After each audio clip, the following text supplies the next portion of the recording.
Hello, I'm Joe O'Brien. You're watching ABC News 24. Just breaking into that program there because the Greens leader Christine Milne has just begun a media conference at Parliament House in Canberra. Australia is facing a diplomatic crisis with our nearest neighbour, Indonesia, and it's time that Tony Abbott took this very seriously. It's clear that our Prime Minister should take a leaf out of President Obama's book. He apologised to Angela Merkel very sincerely and said that it would not happen again in terms of listening in to Angela Merkel's phone. It now seems diplomacy between our two countries is being conveyed by tweet, but the fact that President Yudhoyono has now so severely castigated our Prime Minister for trying to brush this off and treat it in a cavalier manner just makes the whole situation worse. It's really time that Prime Minister Abbott apologised to the Indonesian President, gave an undertaking that it won't happen again, and then seeks a diplomatic negotiations and to rebuild the relationship. But when you have a situation where our nearest neighbour have recalled their diplomatic representation and the President of Indonesia so outraged that he makes such strong statements about our Prime Minister, it's clear that this can't just be brushed off and pretend it's going to go away. This is something that needs serious attention. But it is in a broader context, and that is, what is the role of surveillance? What is it for? Does it go beyond national security and terrorism reasons? What exactly are we doing, and are our agencies operating essentially without oversight and control? And that's why the Greens want to see this in a bigger picture. And I invite Senator Ludlam to make some remarks about how the Greens would like to carry on with this issue. Thanks, Christine. Well, this morning when you doorstopped Prime Minister Tony Abbott, he said we don't discuss intelligence matters. And the fact is that makes him the last person on earth who's not discussing intelligence matters. It's time we had a serious conversation in Australia about how the agencies that we set to surveil legitimate targets, organised crime syndicates, terror networks operating in our region, and the most serious of crimes, came to be turned on the friendly heads of state in our region, their wives, and the senior leadership team of Indonesia. And it's not good enough to say we won't be commenting on these matters. And the Greens believe that Mr Abbott's comments thus far have actually detracted. He is owed, the President is owed an apology. The agencies that have conducted this surveillance don't have direct reporting obligations to Parliament, and that's part of the problem of the unmooring from the rule of law that these agencies have been engaged in at least since 9/11. So I'm writing today to the Inspector General of Intelligence and Security. The IGIS is an office that we had before estimates committees last night. These agencies do report to her, and I believe it's urgent now that she conduct an inquiry into how this was allowed to occur, and also to clarify the ambiguity which the Prime Minister has failed to clear up as to whether this behaviour, which started under the watch of Kevin Rudd, is still continuing. If it is continuing, it needs to stop, and if it's not, then Mr Abbott can issue his speedy apology. These issues cut much more deeply than that, and last week the Greens brought before the Australian Senate a motion for an open public inquiry. It's happening in Washington, it's happening in London, it's happening in Berlin, and it needs to happen here in Australia. It is extremely urgent, we submit, that the intelligence targeting not just of heads of state, but all citizens, all online citizens here in Australia and all around the world suspected of no crimes whatsoever, we need to have a debate about how these agencies overreach their powers so far. So when the Senate resumes in a couple of weeks' time, we're open to negotiation about the terms of reference and about the particular vehicle, but it is long past time that Australia had the debate which has been joined for months in capitals right round the world. And just before we go to questions, a couple of other matters.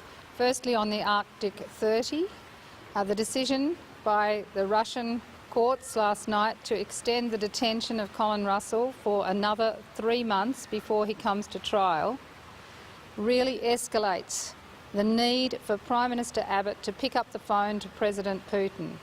These are non-violent activists pointing out the catastrophe that would occur in the Arctic with oil spills.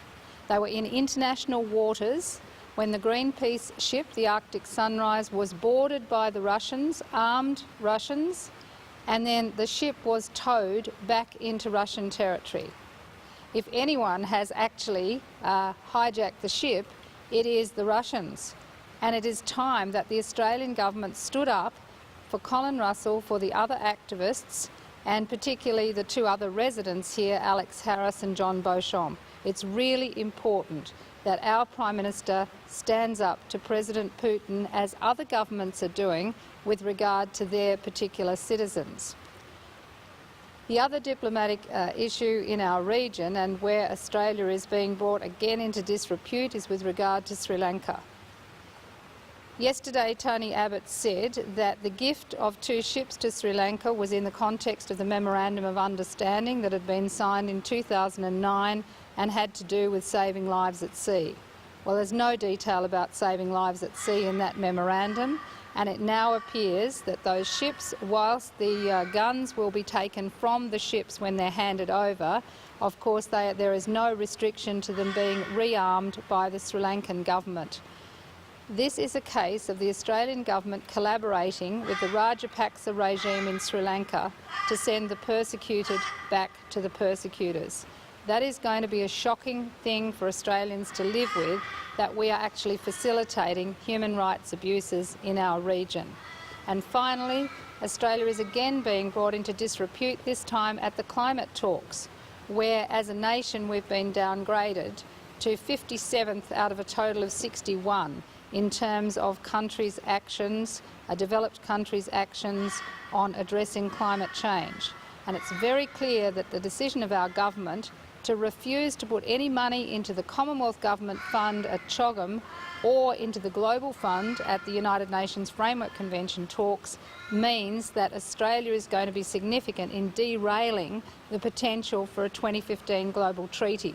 So on every front, whether it's Indonesia, whether it's Sri Lanka, whether it is in terms of standing up to the Russians, and now globally in terms of climate talks, Tony Abbott is really demeaning our nation in the eyes of the world. Questions, yeah. You're calling on Australia to apologise to Indonesia over these latest spying claims, but should Indonesia apologise to Australia if it's found that they were doing the same things during the height of the East Timor crisis? Well, all we know at this point is that the mobile phones, the private phones of the President of Indonesia and his wife have been listened into, and that is a basis on which the Australian government at the highest level should apologise and then go on from there. But trying to brush it away is only going to escalate matters, particularly in the context of an Indonesian presidential election next year. It is not good enough for the Australian government, the Australian Prime Minister, to pretend this isn't happening and to have the situation escalate. Where do we want it to end? Do you think that what Edward Snowden has done classifies as whistleblowing? In whose interest is this disclosure?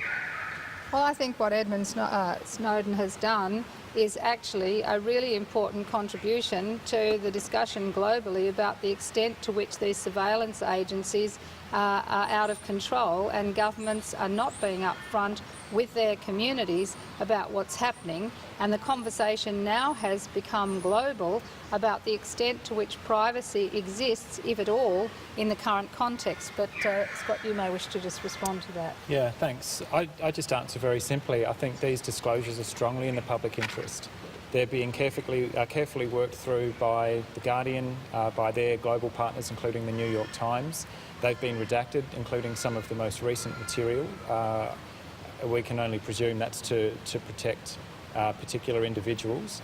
And it is the truth, and that is the work of journalists and publishers, is to protect whistleblowers when they can. My question wasn't so much about whether the newspapers and the publishers are... I mean, it's a great story. What's Is Edward Snowden really blowing the whistle on something? In whose interest is this release of information? I think it's in the public interest, David. I think it's very strongly in the public interest that we know the truth about what these agencies are doing in our name. So that relationship between the whistleblower and the journalist is probably as old as journalism. How much do you think Indonesia's response is based on the upcoming election? Oh, well, clearly, Tony Abbott made a welter out of the federal election here to hype up his stand against Indonesia in order to try and secure votes in a domestic environment. We now have a scenario where we're going into a presidential election in Indonesia, and so there will be calls for President Yudhoyono to make a strong stand against Australia in the exact mirror image of how Tony Abbott behaved.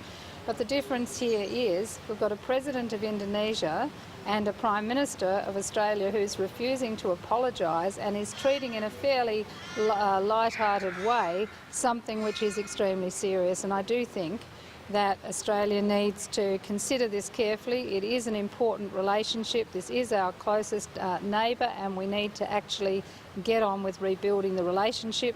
And that's why I'm calling on Tony Abbott to do as President Obama did in the case of Angela Merkel, and to apologise and say it won't happen again and rebuild the relationship. Doesn't that look like you're asking the Australian Prime Minister to kowtow to Indonesia? I'm not asking an Australian Prime Minister to kowtow. I'm asking an Australian Prime Minister to show leadership and rebuild a relationship that is extremely important to Australia. The last thing we need is a deterioration in that relationship, and part of what our Prime Minister did in the lead up to the election set the stage for this by trying to flex muscles towards Indonesia in a fairly insulting way, and the Indonesians are now responding. This can't be escalated. And leadership requires that you acknowledge the mistake. It was clearly the last government, so Prime Minister Abbott has got the opportunity to say it was under the last government and it won't happen again. Did the Greens did the Greens call on the Indonesian government to apologise in 2004 when officials there admitted that they spied on Australia?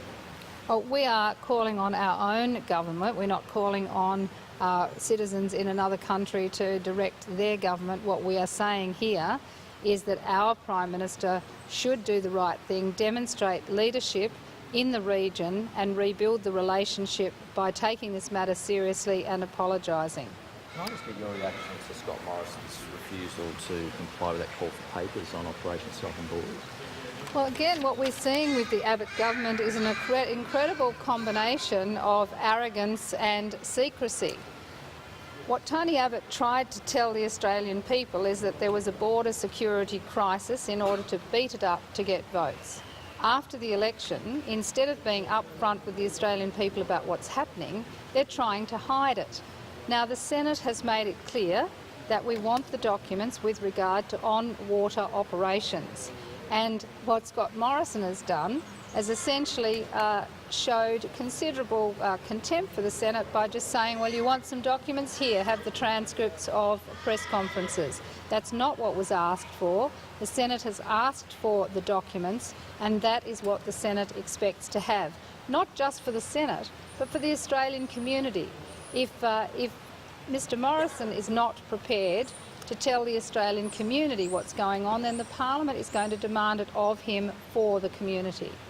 And you're threatening to block all legislation in the immigration portfolio? Well, we'll take into account what Mr Morrison does, but clearly we do not intend to take this to allow Scott Morrison to behave in such an arrogant and high-handed manner as he has been doing, because really it's a contempt for the community. If you're going to go out and say to the Australian community that there is a border crisis such that you need to bring in the Navy and so on, then it's time you're up front with the Australian people as to the extent to which these incidents are occurring and exactly what is happening.